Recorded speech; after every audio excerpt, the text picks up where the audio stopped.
दोस्तों आज हम सेल्स के एक बहुत इंपॉर्टेंट एस्पेक्ट के बारे में बात करने जा रहे हैं जिसका सबसे ज़्यादा इंपॉर्टेंस है, जो कि है कस्टमर का ट्रस्ट। अगर कस्टमर आपके ऊपर ट्रस्ट नहीं करेगा तो आपके साथ वो लॉन्ग टर्म बिजनेस में नहीं रहेगा। तो इस वीडियो में आज हम कुछ ऐसे पॉइंट्स बात करेंगे जिससे आप अपना कस्टमर के बीच में अपने ट्रस्ट बना सकते हैं। तो आइए इस वीडियो को शुरू करते हैं और जानते हैं कि कस्टमर का ट्रस्ट कैसे बनता है और क्यों ये ज़रूरी है। हेलो दोस्तों, मेरा नाम है दीपक, आप देख रहे हैं डिजिटल ऑट। तो दोस्तों आज के टाइम में कस्टमर बहुत ही ज़्यादा समझदार हो गया है। पहले क्या होता था कि कोई भी ब्रांड आता था, कस्टमर उसे बाई कर लेता था, लेकिन आज के डेट में इतने ब्रांड्स हो गए हैं तो कस्टमर सोच समझ के ट्रस्ट करता है कि कौन हमें, किसके साथ हम लॉन्ग टर्म जा सकते हैं, किसके साथ हमारी ऑनेस्टी और ट्रस्ट मेंटेन रहेगा लॉन्ग टर्म में।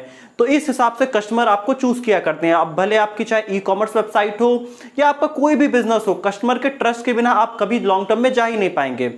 तो सबसे जो इंपॉर्टेंट पार्ट है, आपको पहले अपने कस्टमर को जानना होगा कि आपकी ऑडियंस किस टाइप की है।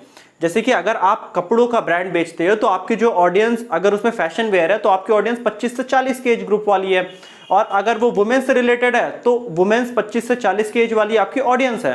तो आपको उनको रिप्लाई करना है, आपको उन्हें समझाना है, तो आपको अपना ऑडियंस पता होना चाहिए। अगर आप बच्चों के कपड़े बेच रहे हो तो वहां पे आपकी ऑडियंस कौन है? वो जो जिनके नए बच्चे भी हुए हैं, न्यूली वेडेड जो होते हैं, या जिनकी एज ग्रुप 28 से लेकर 40 के बीच में, इन्हीं के बच्चे होते हैं।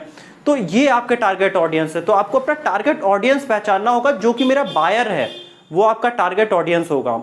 दोस्तों राइट ऑडियंस को जानना इसलिए इंपॉर्टेंट है। अब एक मैं एग्जांपल दे रहा हूं कि आपका मान लीजिए कोई गेमिंग का ब्रांड है, आप कोई गेम वगैरह सेल करते हो। अब उसमें गेम्स में अलग अलग लेवल्स पे बहुत सारी चीजें बाई करनी होती है, तो बच्चे गेम को अलग लेवल्स बाई नहीं करेंगे, उनके पेरेंट्स ही बाई करके उन्हें देते हैं।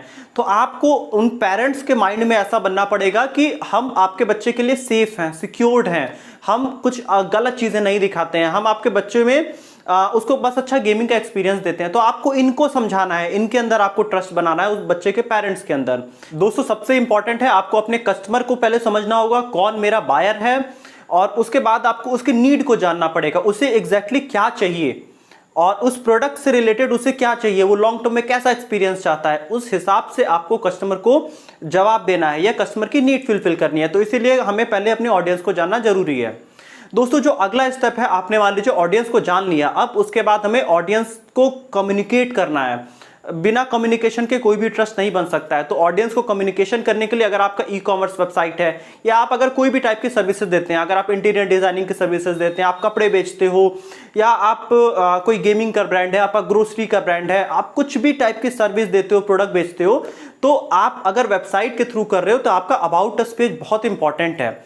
उस अबाउट अस पेज में अब जो बड़े ब्रांड होते हैं वो अपनी थोड़ी बहुत डिटेल लिखते हैं, लेकिन जो नया ब्रांड है वो भी अपना ट्रस्ट कैसे बनाता है, वो एक कॉज से अपने आप को जोड़ देता है। आपने बहुत से ब्रांड के अबाउट अस पेज जाके आप देखिएगा, वो पूरी स्टोरी लिखते हैं कि हमने ये ब्रांड कैसे शुरू किया। वो एक पूरी स्टोरी टेलिंग करते हैं कि मेरे साथ कुछ पास्ट में ऐसा एक्सपीरियंस हुआ कि मैं अपने बच्चों के लिए कपड़े खरीद रहा था और वो कपड़े मुझे उस अच्छे नहीं मिले, मतलब कपड़े की क्वालिटी नहीं अच्छी थी, तो मैंने कपड़े का ब्रांड शुरू कर दिया।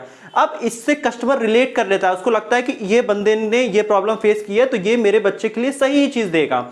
तो इस तरह से आपको एक अच्छी स्टोरी टेलिंग करनी होती है। अबाउट अस पेज इसीलिए होता है दोस्तों कि, और कस्टमर जाके आपका अबाउट अस पेज जरूर देखता है, ये बहुत इंपॉर्टेंट सेक्शन होता है आपका। आप वेबसाइट में अगर अपना कोई प्रोडक्ट अगर आप बेच रहे हैं तो वहां पे आपके टर्म्स एंड कंडीशन होता है, प्राइवेसी पॉलिसीज होता है, रिटर्न पॉलिसी होता है, ये सब आप बहुत क्लियरली डिफाइन करिए। आप कस्टमर ये सारी चीजें देखता है कि क्या ये सारी चीजें इसके पास है या नहीं है। तो आप जो वेबसाइट पे सिर्फ प्रोडक्ट मत लिस्ट करिए, सबसे पहले आप ट्रस्ट आपको गेन करना है। तो आप अबाउट अस पेज से एक अच्छी स्टोरी टेलिंग करिए, एक कॉस्ट से अपने आप को जोड़ेंगे तो आप जल्दी ब्रांड आपका फेमस होगा।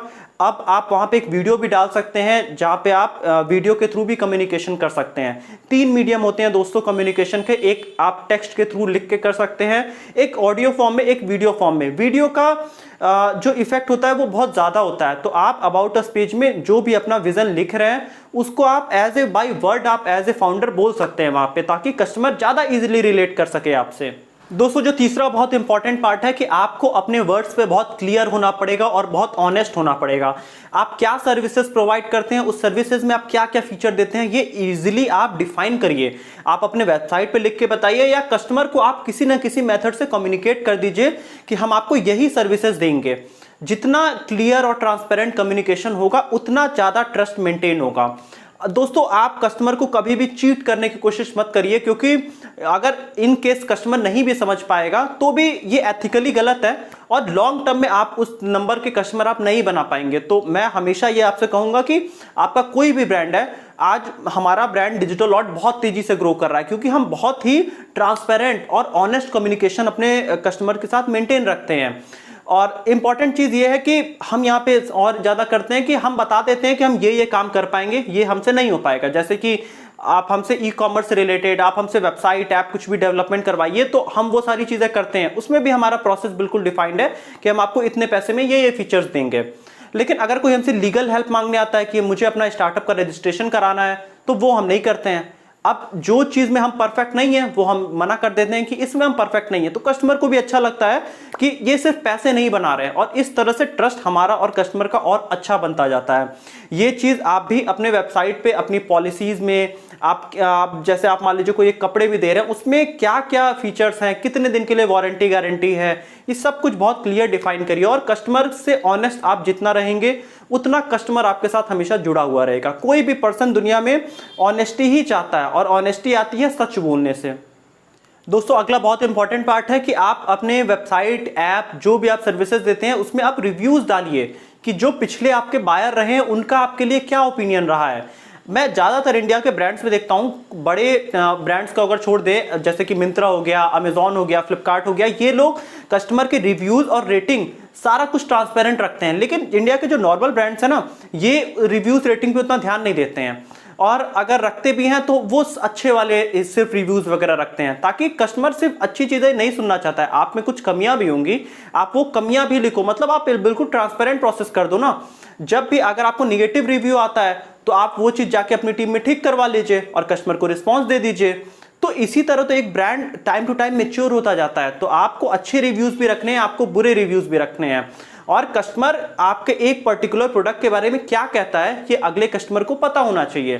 तो रिव्यूज और रेटिंग का बहुत इंपॉर्टेंस है, इसको आप छोड़ के मत चलिए, आपकी कैसी भी वेबसाइट ऐप है। तो दोस्तों, रिव्यू और रेटिंग्स के साथ आप कुछ वीडियो टेस्टिमोनियल्स भी डाल सकते हैं, मतलब जिन कस्टमर ने हमसे बाय किया है या हमारे साथ जुड़े हैं वो अपने व्यूज वीडियो के थ्रू बोले। वीडियो का बहुत बड़ा प्रेजेंस होता है दोस्तों, जो अगला एक बहुत इंपॉर्टेंट और क्रूशियल इसमें चीज़ है कि आपको टाइमली कस्टमर को रिस्पॉन्स करना है।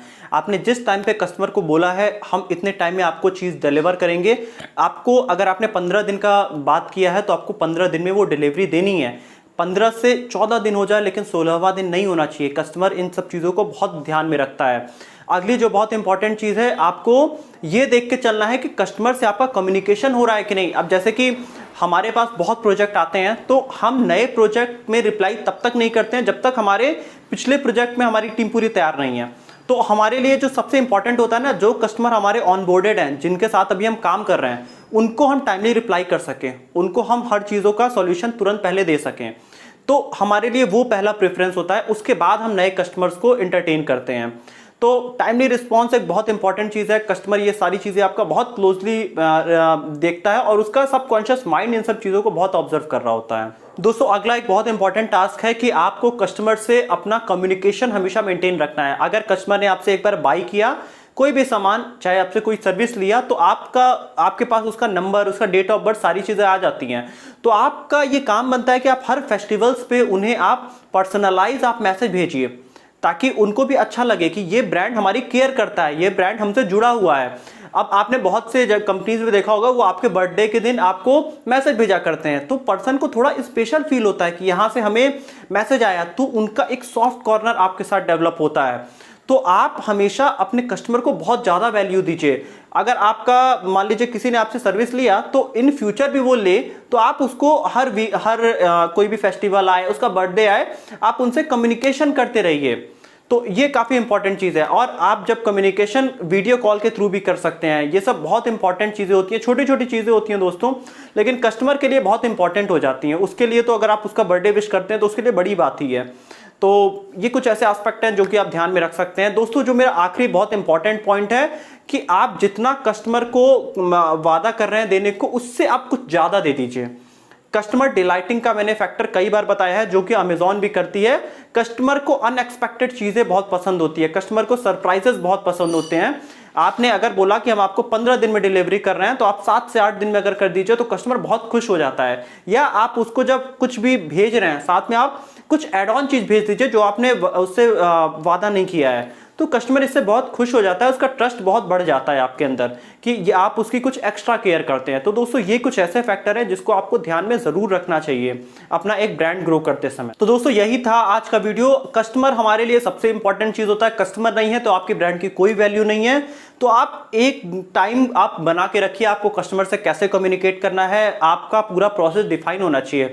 बहुत सी कंपनीज तो एक चेयर अपने कॉन्फ्रेंस रूम में खाली रखती हैं कि वो मतलब वो मान के चलती है कि हमारा कस्टमर बैठा है, ताकि उनको हर समय ध्यान में रहे कि कस्टमर के लिए ही हम काम कर रहे हैं। तो इस तरह से भी आप प्रोसेस कर सकते हैं। तो दोस्तों यही था आज का वीडियो। अगर वीडियो अच्छी लगी तो वीडियो को लाइक करिएगा, कमेंट में भी लिख के बताइए कि कस्टमर आपके लिए कितना इंपॉर्टेंट है और आप कस्टमर के लिए क्या इंपॉर्टेंस आप समझते हैं। तो वीडियो अच्छी लगी है तो लाइक कर दीजिएगा, चैनल को सब्सक्राइब कर दीजिएगा और बेल आइकन भी प्रेस कर दीजिएगा।